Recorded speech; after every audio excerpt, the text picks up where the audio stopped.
Hola! How's it going, guys? You might notice you're not connected. I'm holding you right now. I'm holding you, yes. I just got through on my first stop, and I'm not going to actually talk anything here, but I've got something really interesting I want to talk about. But first, I have to get something to eat. I had a bunch of stuff at my first stop, so I'm really hungry.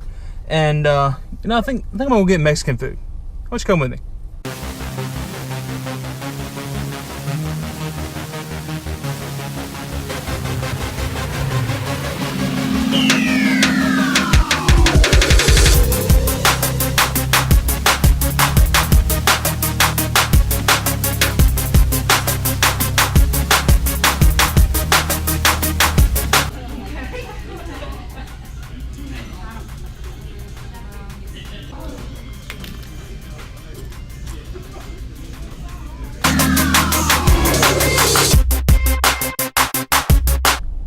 So, I was going to end this vlog on a happy note, positive, future, bright looking note, but life has a way of kicking you in the face when you want to do that.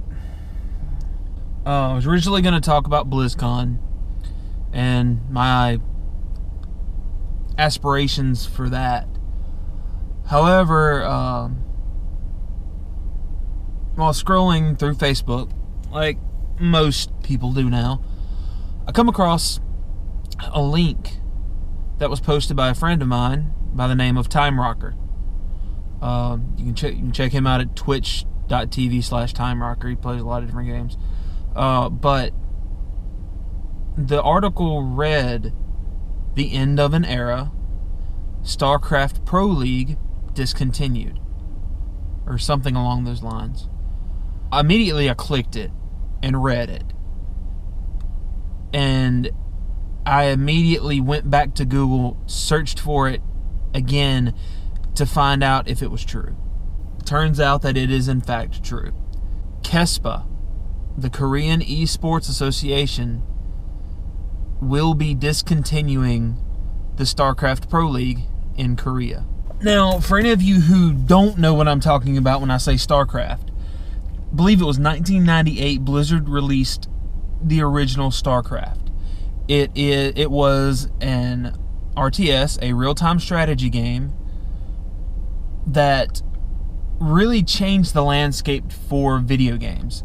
It wasn't the first one. Warcraft 1 and 2 were both real-time strategy games, but Starcraft changed that dynamic. It brought a little something extra to the game. And then in 2001, late 2000, early 2001, they released an expansion, Starcraft Brood War. In this time, the Korean Esports Association, or KeSPA, was created. And within 3 years, in 2003, the Starcraft Pro League was created. The Starcraft Pro League pretty much made the video game Starcraft a professional sport in Korea. The creation of the Starcraft Pro League is really what pole vaulted Starcraft to the forefront of a lot of esports communities. Starcraft was important in Korea. I mean, if you weren't going to school, watching K-pop, or, anything else, you were watching Starcraft. It had its own network in Korea. And the Starcraft Pro League started all this. What the Starcraft Pro League did was essentially give a foundation for people to create Starcraft and nationally funded teams. And what this means is that now people were able to play this video game professionally. Before that, you really didn't have that as a set foundation. What this means is now the original foundation set for these Korean teams is gone. Due to this, 4 teams are going to be disbanding. And every single one of these teams is huge. if you follow the esports scene in Korea, now this is their StarCraft teams, not their whole teams. I mean, I'm gonna name these names. You probably, even if you follow, especially if you follow League of Legends, you're still gonna know the teams. There's no know the names. They're just disbanding their SC2 teams.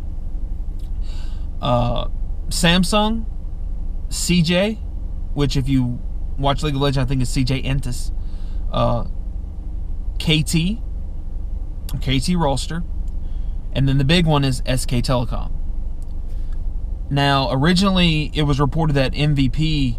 By the way, all this is coming from a Team Liquid article that I found. If you followed StarCraft 2 at any time, you know what TeamLiquid.net is. I'll have this article linked in the description when I post this, and you can read this up on yourselves because they update it. They seems to be updating pretty regularly. Originally, they reported that MVP was also the team MVP, most valuable players, I believe is what it stands for, was also going to be disbanding. But it later, Team Liquid later updated saying that MVP will not be disbanding as of yet. They're waiting for some league information for next year. I'm not sure what all that fully means, but supposedly right now MVP is not going to be disbanding. So, what does this mean for the esports scene in Korea? It changes the game drastically. Now, if you're like me and you didn't pick up StarCraft and you didn't pick up Pro StarCraft until StarCraft 2 and the GSL, then this might not affect you quite as much. It only affects me because when I got into StarCraft, so I knew a lot of these older teams. I found out the foundation. I just researched the foundation, and it's huge. But what this means is now there aren't going to be as many team-funded players playing tournaments now from Korea. That means now the GSL, if it continues to run, is going to have a lot of unteamed, unsponsored players. Which, if you think about it, this whole thing is going full circle. Because now you're going to have players playing simply because they want to be the best, not so much that they get paid to play.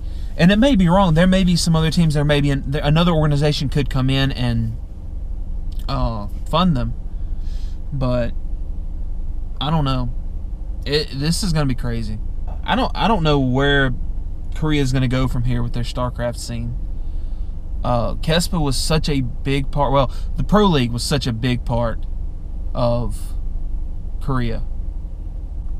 I think it's about time. I think it's time for I think StarCraft is starting to die out.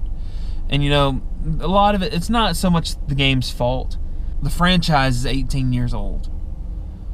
And unfortunately, it's not a viewer-friendly esport.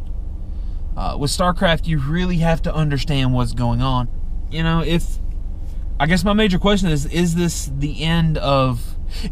a sign of the end of StarCraft 2 professionally? Or are we going to see the end of an entire franchise? I'm really afraid to say this might be the beginning of the end of the professional StarCraft scene in every asset, which is really sad because what I was going to talk about BlizzCon, of some rumors for BlizzCon, were looking pretty promising, but I don't know. There's always room. I mean, there's always room for a resurgence. There's always room. I don't believe the esports scene itself is ever going to truly die out. But I don't know. Whatever happens, and the esports scene is still going to go strong. I don't know what's going to happen in Korea. I know League of Legends is still popular for their teams. I don't know that they don't have as big of their League of Legends scene still, I don't think, has reached the pinnacle or the peak that StarCraft did, but there's still time. I don't think League of Legends is going anywhere anytime soon, so I don't know. But either way, hope you guys have a great day, and I'll see you guys tomorrow.